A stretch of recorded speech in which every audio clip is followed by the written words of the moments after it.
अस्सलाम वालेकुम नाज़रीन, मैं हूं मंसूर अली खान। अपने डिजिटल चैनल के ऊपर आपको खुश आमदीद कहेंगे। पिछले 12 घंटे की आम तीन खबरों के साथ एक दफ़ा फिर आपके सामने हाजिर हैं। आपसे दरख्वास्त, चैनल को सब्सक्राइब करना मत भूलिए, बेल आइकन प्रेस कीजिए। अगर आपको हमारी वीडियो पसंद आए उसे लाइक और शेयर ज़रूर कीजिएगा। पिछले वीलॉग में मैंने आपको ये बताया था कि जनाब आज़ाद कश्मीर के हवाले से जो है वो काफ़ी पुरअमन जो रहा है, कल का दिन काफ़ी पुरअमन रहा, लेकिन अफसोसनाक तौर पर आज सुबह एक बहुत ही अफसोसनाक वाक़या वहाँ पर पेश आया है और उसमें जो है वो अफराद जाँ बहक भी हुए हैं और ज़ख्मी भी हुए हैं। इसकी डिटेल्स जो है मैं अभी थोड़ी देर में आपके साथ शेयर करूंगा, जो मेरे पास मौसूल हुई हैं। रावला कोर्ट के बाहर ये वाक़या पेश आया है। इसके साथ साथ ईरान अमेरिका का मामला, आज एक बड़ा दिन तस्वुर किया जा रहा था अमेरिका और ईरान के हवाले से कि उसके ऊपर दस्तखत होंगे, लेकिन आखिरी मोमेंट्स के ऊपर जो है वो मामला भी अब दोबारा लटक गया है। ये मामला क्या है और क्यों ये सब कुछ हुआ है, इसकी डिटेल्स भी आपको आगे चल के देंगे और सियासत के मैदान से भी ये कुछ खबरें जो है वो शामिल होंगी। तो एंड तक आपने इस वीडियो को ज़रूर देखना है ताकि इन सारी खबरों को जो है हम कवर कर सकें। सबसे पहले मैं आज़ाद कश्मीर के हवाले से जो है वो मैं ख़बर देना चाहूँगा। वहाँ पे जो है वो सबसे पहले सोर्सेज ने ये बताया कि जनाब वहाँ पे एक झड़प हुई है। अब मैं देर आर स्पेसिफिक यूट्यूबर्स जिनका मैं नाम नहीं लेना चाहूँगा, लेकिन वो उन्होंने इसे ऑपरेशन का नाम जो है वो दिया कि जनाब वहाँ पे ऑपरेशन किया गया है, जबकि एक्चुअली ऑपरेशन नहीं था। जो सरकारी ज़राए से मेरी गुफ्तगू हुई है वो इसे कोई ऑपरेशन का नाम नहीं दे रहे। ये एक झड़प वहाँ पे जो है वो ज़रूर हुई है। ऑपरेशन के डायनामिक्स बिल्कुल डिफरेंट होते हैं, जिसमें ऑब्वियसली स्वीपिंग की जाती है और बिल्कुल एक क्लैश की सूरत हाल जो है वो कई घंटे तक जो है वो चलती है। उसमें ये नहीं होता कि चंद मिनटों की जो है वो आपस में फायरिंग का तबादला हुआ तो होता है। ये बेसिकली आपस में जो है वो चंद मिनटों के लिए जो है वो रफली 15 मिनट से आधे घंटे के दरमियान का ये एक सिलसिला है जो आपस में जो है वो झड़पें हुई हैं। सो मैं जानता हूँ देयर आर स्पेसिफिक यूट्यूबर्स जो बेसिकली हालात को और भी ज़्यादा ख़राब करने के लिए जो है उसमें मसाला भी डाल रहे हैं, उसमें चीज़ों को और भी ज़्यादा ख़राब करना चाह रहे हैं। I don't want to go over there. मेरे लिए यहाँ पे किसी की साइड लेने के बजाय सबसे ज़्यादा अहम बात यह है कि अमन जो है वो कायम होना चाहिए। चाहे, और मैं बार बार ये बात कह रहा हूँ कि दोनों साइड्स में से किसी की भी वहाँ पे जो है वो शहादतें हो, खून पाकिस्तानियों का है। मेरे लिए सबसे ज़्यादा ये ज़रूरी है, चाहे वो वर्दी वाला हो चाहे वर्दी के बगैर हो, वो दोनों ही पाकिस्तानी हैं। नुकसान सिर्फ और सिर्फ पाकिस्तान का है।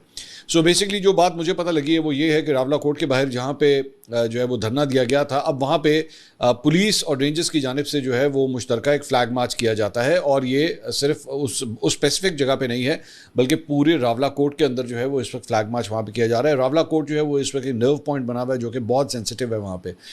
तो आज सुबह 5:30 बजे के आसपास वो फ्लैग मार्च जो है उसी एरिया से जो है वहाँ से गुजर रहा था। अब सरकारी ज़राए ये दावा कर रहे हैं कि जनाब उनके ऊपर जो है वहाँ से फायरिंग हुई है। वो जो फ्लैग मार्च हो रहा था, जो एक दस्ता पूरा जा रहा था सिक्योरिटी एहलकारों का, उसके ऊपर वहाँ पे जो है वो फायरिंग हुई है। किसी टीले से जो है वो फायरिंग की गई है और इनकी जानिब से जो है उसके बाद जवाबी फायरिंग की गई है। अब सवाल ये है, और दूसरी बात ये है कि जो APC जो बेसिकली वहाँ से गुजरी थी, उसके ऊपर भी जो है वो पत्थरों के निशान, गोलियों के निशान जो है वो देखे जा सकते हैं। तो इसका मतलब है कि शायद दूसरी साइड से भी जो है फायर हुआ है। अब बार बार ये बात की जा रही है कि वहाँ पे जो क्राउड है उसमें से कई लोग जो हैं वो असलहा बरदार हैं और उनको मुसल्ला हैं इस वक्त वो। तो ये जब वहाँ से गए हैं तो हो सकता है कि ये बेसिकली कन्फ्यूजन ये पैदा हुई हो कि जनाब कोई बहुत बड़ा ऑपरेशन शुरू होने लगा है और यहाँ से लोगों को हटाने की जो है वो कोशिश की जाएगी, जिसकी वजह से उनके ऊपर फायरिंग हुई है।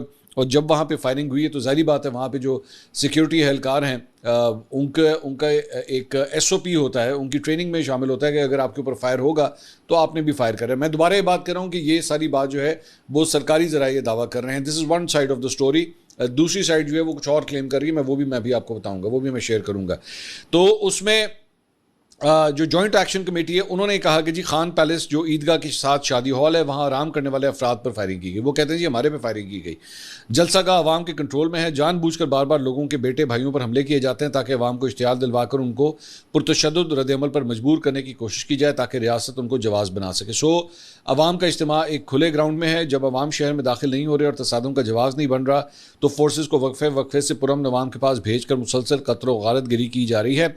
हालात और वाक़यात वाज़ेह तौर पर इशारा कर रहे हैं कि मुक़्तदरा को अपने मकासद के बहते हुए खून और लाशों की ज़रूरत है। So now you can understand, ये दोनों साइड जो हैं उनके अपने अपने ये क्लेम्स हैं। यहाँ पे ये बताया गया है कि जनाब दूसरी साइड जो सिक्योरिटी ज़राए हैं वो ये क्लेम कर रहे हैं कि हमारे ऊपर जो फायरिंग की गई है ये तकरीबन को 50 अफराद का ये कोई एक ग्रुप था जिस पे से फायरिंग हुई है और उनका ये क्लेम है कि शायद मोस्ट प्रॉब्ली इनके पास AK-47 भी थी जहाँ से जो है ये गोलियाँ चलाई गई हैं। दूसरा अब तक की इतलात के मुताबिक जो है वो 2 अफराद जो हैं वो जाबहक हुए हैं इसके अंदर, जबकि 6 अफराद जो है, मैं बात कर रहा हूँ जो वहाँ पे मुजाहिरीन थे या जो ग्रुप था उसकी बात हो रही है, उसमें से 2 अफराद जो हैं वो जाबहक हुए हैं, 6 अफराद जो हैं वो ज़ख्मी हुए हैं। एक सिक्योरिटी एहलकार को भी जो है वो भी ज़ख्मी हुआ है, उससे भी गोली लगी है। सो अगर उससे भी गोली लगी है तो इसका मतलब है ये फायरिंग जो है वो दोनों साइड से हो रही थी। लेकिन जो दूसरी साइड है यानी कि मुजाहिरीन की जो साइड है उसमें हलाकतें भी हुई हैं 2 और कई अफराद जो हैं उसमें ज़ख्मी भी हुए हैं। अभी तक की इतलात के मुताबिक जो है वो ये वाक़या जब से उसके बाद पेश आया, हालात जो है ऑब्वियसली बहुत टेंस हैं, क्योंकि अब जब 2 हलाकतें हों और अफराद ज़ख्मी भी हों तो ऑब्वियसली टेंशन जो हैं वो और भी ज़्यादा बढ़ जाती हैं। अफसोसनाक बात है, मैं दोबारा ये बात कर रहा हूँ कि बहुत से ऐसे जर्नलिस्ट हैं, बहुत से ऐसे यूट्यूबर्स हैं जो वो जिसे कहते हैं ना जलती में तेल का काम जो है वो कर रहे हैं, वो और भी ज़्यादा आग भड़काने की कोशिश कर रहे हैं, चीज़ों को और भी ज़्यादा ख़राब करने की कोशिश कर रहे हैं। इससे कोई फ़ायदा नहीं होगा, इससे सिर्फ़ और सिर्फ जानी नुकसान या जो कुछ भी है वो सिर्फ पाकिस्तान का ही नुकसान है और किसी का नुकसान नहीं। तो बराए मेहरबानी अपनी 4 दिन की जो दुकानदारी है उसकी खातिर जो है इसमें आग में और भी ज़्यादा मसाले मत डालिए, इसमें तेल मत डालें, कोशिश करें कि चीज़ें जो हैं वो ठंडी होनी चाहिए। दूसरी जानिब रावलाकोट दरेक ईदगाह के मुकाम पर जो सुबह धरने को जो इस पर ट्वीट किया गया कि जी इस धरने को ख़त्म करवाने के लिए क्रैकडाउन के दौरान 2 अफराद शहीद हुए हैं। एक की शिनाख्त नईम अमीन वल्द इस्लामपुरा फलियाँ पलंदरी के तौर पे हुई है, जबकि दूसरे शख्स की शिनाख्त तफसीलात जो हैं वो फ़िलहाल सामने नहीं आई हैं। ये खबर जो है वो दी गई है। दूसरी जानिब सीनियर जर्नलिस्ट शबीर डार, उन्होंने ये कहा है जी कि पाकिस्तान पीपल्स पार्टी आज़ाद कश्मीर ने इलेक्शन कमीशन से इंतखाबी शेड्यूल मुलतवी करने का मुतालबा कर दिया। 27 जुलाई को जो है वो आज़ाद कश्मीर के अंदर ऑलरेडी इलेक्शन अनाउंसड है, लेकिन वो ये फरमा रहे हैं कि जनाब पाकिस्तान पीपल्स पार्टी अब ये डिमांड कर रही है। अब आई डोंट नो कि ये एक सीरियस डिमांड है और क्या ये इसके ऊपर अमल किया जाएगा, लेकिन obviously Pakistan peoples party Azad Kashmir के पॉलिटिकल सेटअप के अंदर एक बहुत बड़ा स्टेक होल्डर है। सो अगर वो ये डिमांड कर रहे हैं तो फिर इसको मेरे ख्याल में शायद सीरियसली जो है वो डेफिनेटली लिया जाएगा। सियासत के मैदान से जो है वो एक और ख़बर है, अंसार अब्बासी साहब ने जो है वो आज एक खबर दी है। उन्होंने कहा कि पाकिस्तान तहरीक-ए-इंसाफ के अंदर संजीदा खदशात का इज़हार किया जा रहा है कि मुल्क में मौजूद हाइब्रिड निज़ाम 2027 के अवाइल में होने वाले सेनेट इंतखाबात के बाद मज़ीद मुस्तहकम और मजबूत हो सकता है, क्योंकि तवक्को है कि हुक्मरान इत्तेहाद ऐवान बाला में अपनी पोजीशन नुमाया तौर पर बेहतर बना लेगा। पीटीआई के सीनियर ज़राए के मुताबिक पार्टी के अंदर ये तशवीश बढ़ रही है कि आइंदा सेनेट इंतखाबात के बाद हुक्मरान इत्तेहाद ख़ुसूसन नून लीग और पीपल्स पार्टी ऐवान में ज़्यादा मजबूत हैसियत के साथ उभरेगा। पार्टी के कई हलकों को खदशा है कि ऐसी सूरत हाल हुक्मरान इत्तेहाद और उसके हामियों को वसी आइनी और कानूनी तब्दीलियाँ लाने के लिए दरकार पार्लिमानी क़ुव्वत फराहम कर सकती है। पार्टी के अंदरूनी ज़राए का कहना है कि फरवरी 2024 के आम इंतखाबात के तकरीबन 2.5 साल बाद भी पीटीआई अपने लिए सियासी मैदान को फैलाने में नाकाम रही है और बदस्तूर सियासी गैर यकीनी सूरत हाल का शिकार है। इसी दौरान तहरीक-ए-इंसाफ और इस्टेब्लिशमेंट के दरमियान ताल्लुकात में बेहतरी के आसार भी नज़र नहीं आ रहे, जिससे मुस्तकबिल के सियासी इम्कानात पर खदशात मजीद गहरे हो गए हैं। एक जरिए का कहना था कि वो ताकतवर हल्के निज़ाम को अपनी मर्जी के मुताबिक तब्दील करने के लिए खुला इख्तियार हासिल कर लेंगे। उन्होंने मजीद बताया कि पार्टी के सीनियर रहनुमा निजी तौर पर समझते हैं कि मौजूदा सियासी तातुल को तोड़ने के लिए इस्टेब्लिशमेंट और हुकूमत दोनों के साथ बामानी राब्ता नागुज़ीर हो चुका है, ताहम किसी भी बड़ी पॉलिसी तब्दीली के लिए बानी चेयरमैन इमरान खान की मंजूरी ज़रूरी होगी, जो इस वक्त जेल में कैद हैं। पार्टी ज़राए के मुताबिक कई रहनुमाओं का ख्याल है कि जब तक इमरान खान मुज़ाकरात और सियासी मफाहमत पर मबनी हिकमत अमली की हिमायत नहीं करते, उस वक्त तक सेनेट इंतखाबात से कबल मौजूदा हालात बदलना मुश्किल होगा। उन्हें खदशा है कि बसूरत दीगर पार्टी एक ऐसे सियासी निज़ाम में मजीद महदूद हो जाएगी जिसे वो पहले ही अपने खिलाफ समझती है। सो एट वन हैंड हमारे पास सुहेल वड़ाइद साहब हैं जो ये फरमा रहे हैं कि जनाब जुलाई के बाद जो है वो मौजूदा हुकूमत के लिए चीज़ें जो हैं वो ख़राब होना शुरू हो सकती हैं। अच्छा, इसमें एक और एंगल भी है जो मैं एक्चुअली शेयर करना चाहूँगा। इसके ऊपर एक और सीनियर जर्नलिस्ट हैं मोहम्मद आदिल साहब। आदिल साहब जो हैं वो एक ज़माने में पहले जो है वो दुनिया ग्रुप के साथ जो है वो मुंसलिक थे। उसके बाद जो है उन्होंने दुनिया ग्रुप से जो है वो अलविदा कर दिया था उन्हें। तो उन्होंने एक बड़ी इंटरेस्टिंग चीज़ जो है वो अपने कॉलम अपनी ट्वीट में लिखी है, ज़रा मैं वो शेयर करना चाहूँगा। कहते हैं कि सुहेल वड़ाइद साहब के पै दर पै कॉलमों के बाद हुकूमती तब्दीली की जो धूल उठी है उसको 2024 के इलेक्शन नताइज के तनाजुर में देखें तो कुछ समझ आ जाएगा। कुछ अर्सा कबल चेयरमैन सेनेट यूसुफ रज़ा गिलानी ने चंद सहाफ़ियों को दोपहर के खाने पर बुलाया था और दौरान गुफ्तगू इंकशाफ किया था कि हुकूमत और पीपल्स पार्टी के दरमियान एक मुआहदा हुआ था कि हुकूमत कि जिसके मुताबिक नून और पीपीपी 2.5 साल हुकूमत करेंगे, और अहम बात यह थी कि मुआहदा इंटरनेशनल गारंटर की मौजूदगी में हुआ था। गो कि ऐसी बातें हुकूमत साजी के वक्त भी मंजर-ए-आम पर आई थी लेकिन तस्दीक नहीं हुई थी। बाद में गिलानी साहब ने इस पर मोहर सब्त कर दी। कुछ अर्सा गुजरा तो मैंने जमशेद रिजवानी से गिलानी साहब का इंटरव्यू करवाया और उसमें सवाल भी पूछवाया, तो गिलानी साहब ने इस मुआहदे की तरदीद नहीं की, लेकिन इजाफी बात की कि बिलावल ने इस मुआहदे से एग्री नहीं किया था। अब 2.5 साल होने को हैं और सुहेल वड़ाइच साहब के कॉलमों से हुकूमत की मुद्दत पर बहस शुरू हो गई है, लेकिन पस मंज़र में एक मुआहदा है जिसकी वजह से पीपल्स पार्टी में बेचैनी है और वो हुकूमत को अपने मूड से टफ टाइम दे रही है। मौजूदा हालात में शहबाज शरीफ हुकूमत की तब्दीली मुमकिन नज़र नहीं आ रही, क्योंकि वो सोने से पहले तसल्ली करके सोते हैं कि पिंडी का कोई काम रह तो नहीं गया। यानी उनका कहने का मतलब है कि शहबाज शरीफ साहब जो है उनका इतना कंफर्ट जोन है ऑलरेडी पिंडी के साथ कि उनके लिए फ़िलहाल जो है वो कोई तब्दीली वाली बात नज़र नहीं आती है, उनसे जो है वो कोई लगता नहीं है कि वो कोई उनसे जो है वो नाखुश होगा। लेकिन साथ ही साथ एक ऐसे किसी मुआहदे की भी जो है वो बात कर रहे हैं कि शायद पाकिस्तान पीपल्स पार्टी और नून लीग में, जिसकी आज तक कभी फॉर्मल अनाउंसमेंट कभी भी नहीं हुई। हाँ, अफवाहें जो हैं वो फैलती रही हैं कि जनाब 2.5 साल के बाद जो है वो शायद हुकूमत जो है वो तब्दील होगी, पाकिस्तान पीपल्स पार्टी आएगी और नून लीग जो है वो उसमें से वज़ारत उज़्मा की कुर्सी शायद उनको दे देगी।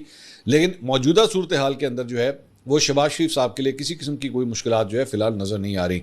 तो वो उसको कनेक्ट कर रहे हैं सुहेल वड़ाइच साहब के कॉलम के साथ कि सुहेल वड़ाइच साहब ये जो बात कर रहे हैं ना कि जुलाई के बाद, तो जुलाई के बाद जो है वो एक्चुअली अगर आप उसकी टाइमलाइन देखें तो हुकूमत जो है अपने हाफ वे पीरियड को जो है वो कंप्लीट कर रही है और इस वजह से शायद पाकिस्तान पीपल्स पार्टी जो है वो अब इधर उधर हाथ मारना शुरू करेगी कि जनाब उन साड़ी वारी है। ऑब्वियसली दोबारा मैं ये बात कहूँगा कि ये एक थ्योरी है, इसको ना दोनों साइड्स में से किसी ने आज तक कभी फॉर्मली अनाउंस किया है, ना आज तक कभी इसमें ऐसी कोई बात हुई है और ये कोई पहला मौका नहीं है कि दो सियासी इत्तेहादियों ने जो है वो आपस में इस किस्म का हाफ वे मार्क का जो है डिसीजन किया। और इस एक दफ़ा बलूचिस्तान के अंदर भी जो है इस तरह हुकूमत साजी हो चुकी है जब वहाँ पर वज़ीर आला की कुर्सी जो है वो आधे टेन्योर के बाद तब्दील कर दी गई थी।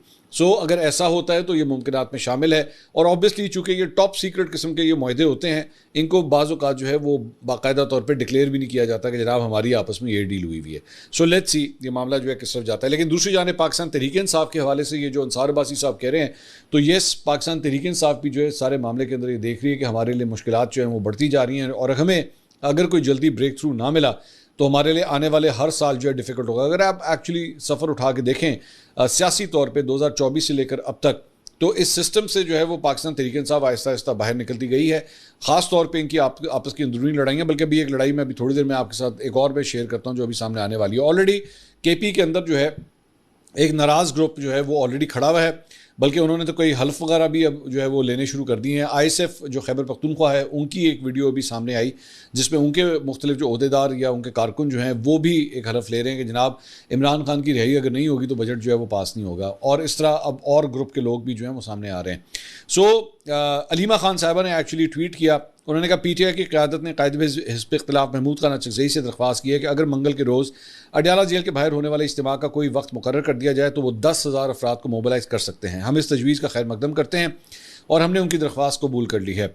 मंगल 16 जून को हम दोपहर 3 बजे से शाम 7 बजे तक अडयाला जेल के बाहर जमा होंगे। अडयाला के बाहर 10,000 अफराद का एक मजबूत इज्तिमा इमरान खान की तवील तन्हाई को ख़त्म करने और इस बात को यकीनी बनाने के लिए ज़रूरी दबाव पैदा करेगा कि उनकी फैमिली और ज़ाती मौलिज की मौजूदगी में शिफा इंटरनेशनल हॉस्पिटल इस्लामाबाद में उनकी आंखों की हालत का मुनासिब मुआयना और इलाज किया जाए। This is a humanitarian and legal demand. एक साबिक़ वज़ीर आज़म और सियासी कैदी के बुनियादी हकूक़ का एहतराम किया जाना चाहिए। मेरे ख्याल में अलीमा खान साहिबा की डिमांड गलत नहीं है। मैं बार बार ये कहूँगा, ये बिल्कुल इमरान खान साहब का राइट है कि उनको बेहतरीन से बेहतरीन इलाज मिलना चाहिए, उनकी फैमिली से भी उनकी मुलाकात होनी चाहिए और इन चीज़ों को रिजॉल्व होना चाहिए। लेकिन सवाल ये है कि दोबारा अब ये जो डेट दी गई है मंगल, यानी कि आज से 2 दिन के बाद, क्या 16 जून को पाकिस्तान तहरीक इंसाफ इस मरतबा क्या 10,000 बंदा मोबिलाइज़ कर पाएगी? क्योंकि अगर आप नहीं कर पाते तो आपके लिए बहुत एम्बैरसिंग सिचुएशन ये बन जाती है। मैं बार बार ये बात कहता हूँ कि सियासी जो कॉल्स होती हैं ना, उसमें अगर आपने अनाउंस कर दिया जनाब जलसा होगा, जुलूस होगा, धरना होगा, एहतजाज होगा, और उसके बाद अगर आपके लिए बंदे ना निकले तो फिर आपका जो कॉज होता है वो बहुत बुरी तरह हिट होता है। सो इसलिए दोबारा अब 10,000 बंदा इकट्ठा करने की बात हो रही है, दोबारा अडयाला जेल के बाहर जो है वो सारा शो करने की बात हो रही है।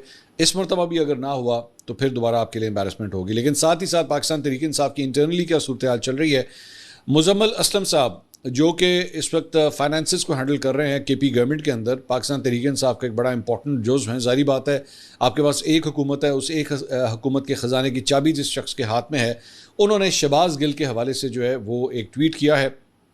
बेसिकली उन्होंने इससे आज से चंद दिन पहले जो है वो वसीम मदामी साहब के शो के अंदर जो है शहबाज गिल का नाम लिए बग़ैर उन्होंने तनकीद की थी। उन्होंने जो है वो उन्होंने कुछ इस किस्म का जिक्र किया था लेकिन नाम नहीं लिया था। तो उसके बाद शहबाज गिल ने अपने वीलॉग में जो है वो मुजम्मिल असलम साहब का नाम लेके उनके ऊपर जो है वो तनकीद की थी। उसके ऊपर मुजम्मिल असलम साहब ने जो है वो ट्वीट किया। उन्होंने कहा मेरे सामने इमरान खान साहब ने 2 लोगों को निकाला, एक शहजाद अकबर साहब को जब वो वज़ीर आज़म थे, दूसरा शहबाज गिल साहब की 2023 से खान साहब की रिहाइश का पर एंट्री बैन कर दी थी। वजूहात ये खुद बता दें। अलबत्ता अप्रैल 2022 में हुकूमत ख़त्म होने के बाद 2 दिनों में इमरान खान साहब ने PTI का फाइनेंस एंड इकॉनमी का स्पोक्स पर्सन मुझे नामजद किया था। मेरी गुजारिश है प्रोफेसर साहब, अमेरिका वापसी के बाद से इमरान खान के नाम पर रोज़ी रोटी कमा रहे हैं तो उनको व्यूज़ की अशद ज़रूरत है। ख्याल रखें उनका, जब तक उन्हें वापस कोई यूनिवर्सिटी पर ना लगा लें। दूसरा, वकील साहब भी बरतानिया में वकालत का काम नहीं मिल रहा, उनको भी भरपूर व्यूज़ दें। मेरे ख्याल में शहजाद अकबर साहब के बारे में जो है वो मुजम्मिल सलाम बात कर रहे हैं। और अब ज़ाहिर बात है शहबाज गिल, मैं आपको पहले भी मैं कई दफ़ा बात बता चुका हूँ कि शहबाज गिल से पाकिस्तान तहरीक इंसाफ के बहुत से लोग जो हैं और बड़े पुराने लोग जो हैं उनको बड़े सवेयर प्रॉब्लम्स हैं उनके एटीट्यूड से लेके, और जिस तरीके से उन्होंने पाकिस्तान तहरीक इंसाफ का नाम इस्तेमाल किया और अपने बैठ के पूरा एक यूट्यूब का चैनल, और ये खैर आप 100 दफ़ा करें, आपका राइट है, लेकिन PTI का नाम मत इस्तेमाल करें। मेरा तो सवाल ये है, PTI का नाम भी इस्तेमाल करना है, अपने आप को इमरान खान का साथी भी बड़ा डिक्लेयर करना है, बैठना भी अमेरिका चाहे इतने नहीं आना, और उसके बाद जो यहाँ पे स्ट्रगल कर रहे हैं उनको भी जूतियाँ मारनी है बैठ के।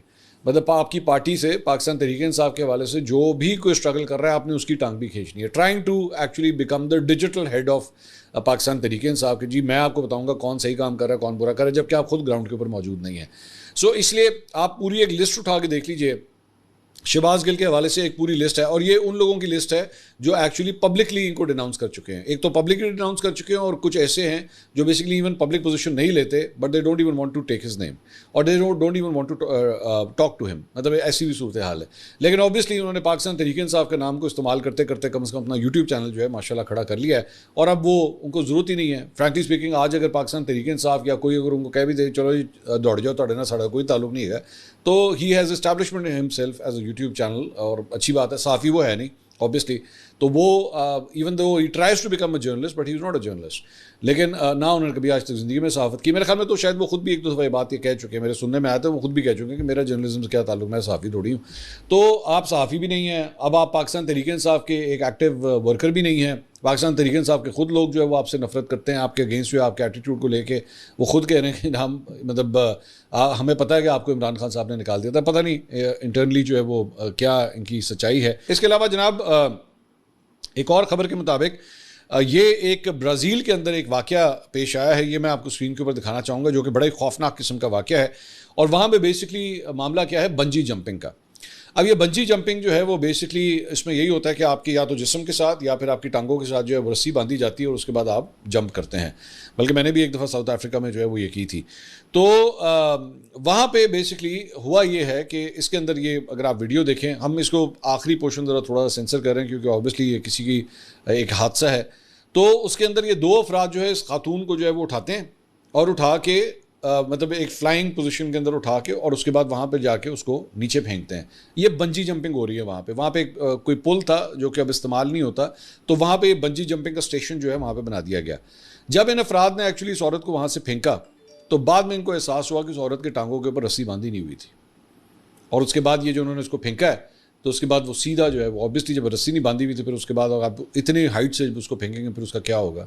और वो इस तरह ये औरत जो है वो वहाँ पे मारी गई और इन लोगों की हरकतों की वजह से। जब ये हो गया, जैसे ही वहाँ पे हो गया तो वहाँ पे बंजी जंपिंग के जो पूरा सेटअप बनाया हुआ था उन सब लोगों ने वहाँ से दौड़े लगा दी।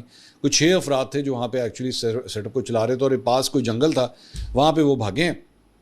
लेकिन उसके बाद पुलिस ने जो ऑपरेशन करके सबको जो है वो गिरफ्तार कर दिया। तो आप सोचें कि किस हद तक बड़ी बेवकूफ़ी हो सकती है कि जो बेसिक चीज़ है जिसके ज़रिए आपने एक्चुअली मतलब आपका सेटअप चल रहा है कि आपने रस्सी बांधनी है अगले शख्स को। 3 बंदे अगर आप देखें इस वीडियो में 3 बंदे वहाँ पे खड़े हुए हैं और तीनों ने इस चीज़ को इंश्योर नहीं किया। बल्कि और कुछ नहीं तो खातून ने अगर रस्सी आपको बांधी होती तो खातून ही कम से कम बता दी कि मुझे रस्सी नहीं बंधी हुई, कितने लेके जा रहे हो। लेकिन कोई किसी ने वहाँ पे बात ही नहीं की और इस खातून की जो है वो ज़िंदगी के आखिरी लम्हात जो हैं वो इस तरह रिकॉर्ड हुए हैं। इसके अलावा ईरान और अमेरिका के मामले के हवाले से जो है वो आज एक्सपेक्ट किया जा रहा था कि जनाब इसके ऊपर जो है वो सिग्नेचर्स कर दिए जाएंगे मुआहदे के ऊपर। मुआहदा जो है तकरीबन फाइनल हो चुका है, लेकिन आज ये बताया जा रहा है कि जनाब चूँकि डोनाल्ड ट्रंप की बर्थडे है, डोनाल्ड ट्रंप की सालगिरह है, तो उस सिलसिले में जो है वो ईरान इस मौके को जो है वो डोनाल्ड ट्रंप को जो है वो एज ए गिफ्ट नहीं देना चाहता कि जनाब वो कहे कि जनाब देखा मेरी सालगिरह थी और ईरान ने उसी के ऊपर जो है मुझे गिफ्ट दिया और ये साइन कर दिए हैं। ईरान का ये मौक़िफ़ है, ईरान का ये पॉइंट ऑफ व्यू सामने आ रहा है कि जी बिल्कुल होंगे, कर देंगे, अभी नहीं होगा, आज नहीं होगा। जबकि एक्चुअली पाकिस्तान की जानिब से भी ये कहा गया कि जनाब अगले 24 घंटे में दस्तखत होने लगे हैं, और भी डोनाल्ड ट्रंप ने खुद भी कहा कि अगले 24 घंटे में जो है ये साइन होने लगे हैं। लेकिन अब जो लेटेस्ट सूरत हाल जो सामने आ रही है उसके मुताबिक ये है कि ईरान जो है इसको आगे ले जाना चाहता है।